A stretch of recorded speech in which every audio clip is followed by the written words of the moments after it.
Recently, part of Project 120, I've been focusing more about on finances, savings, and investment. And one of the books I've been reading is The Richest Man in Babylon. That book has been so helpful, and I actually started reading it in a time where I was in a serious debt. I was a serious mess. And it helped me understand it fully. And I was reading, I was having this insight, and I was actually implementing. The implementation of what I was getting from those books, especially coming out of that debt. It wasn't something big, right? It wasn't a huge debt, but it was just practical for me, and it gives me more understanding, being in the situation and seeing the solution out of that problem, and implementing it. So it was very helpful. I'm supposed to be reading another book because I was done with it. I'm reading it again just to get more from it, right? And each right now, when I'm reading, I'm writing down my own ideas. I'm writing down my own understanding what I'm getting from the book. I've highlighted a lot of stuff from it, so I'm just going through it again. And when it comes to making wealth, when it comes to creating wealth, you see, you first have to have a source of income, all right, a stream of income, and from there you have to save. Now, I've never fully understand the power of savings. I know about saving. Our parents told us to save. If you have little money, someone gives to you, that shows you money or anything, right? First, your first thing, or probably you went out, you did something, and they gave you money.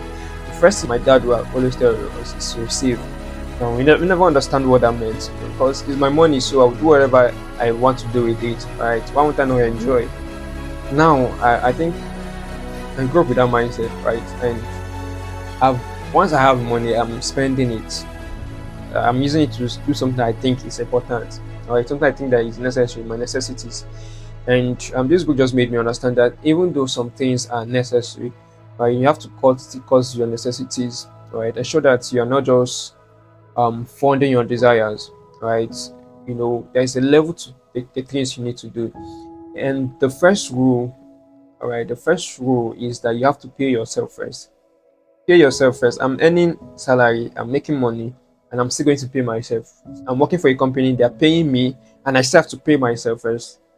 Alright, so I just had to understand this, reading this book. And part of the things I'm looking at doing right now is to increase my savings, invest in the right opportunities that would create more wealth, and practically build intentionally. Right. So when it comes to creating wealth, there are just some things you need to do. The first is to have a source of income. From there, you have to save. And why saving? If you're saving, whatever you've saved is yours. That is what is there. It's not going to really do anything, because that is what it is, right? But for you to create wealth through savings, you have to put your savings to work. You have to put your money to work. You have to employ it. And what does it mean by employing it? You have to invest. Invest in things that can bring in more money. Invest in things that can give you more returns. All right. So those returns, those interest in whatsoever thing you're investing, whatsoever thing you're putting your money into, it's going to give you more than whatever you give out.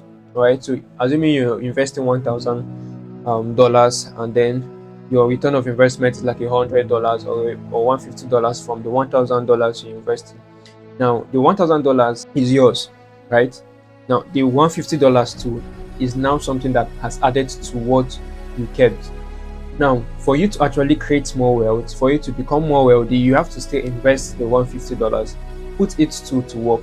That is like the child of your savings. You have to also employ this child of your savings to work, and that child is also going to get another child, is going to get another child, and also you can still invest that child. Right, so that is just what it is.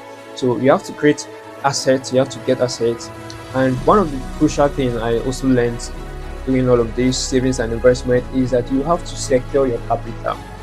If you're investing in anything, ensure that you know what you're investing in, you know the risks attached in it, you know the dangers around whatever you're investing your money, so that you can get your capital. Because if you've lost your capital, you've lost your seed. You can't have what you plant.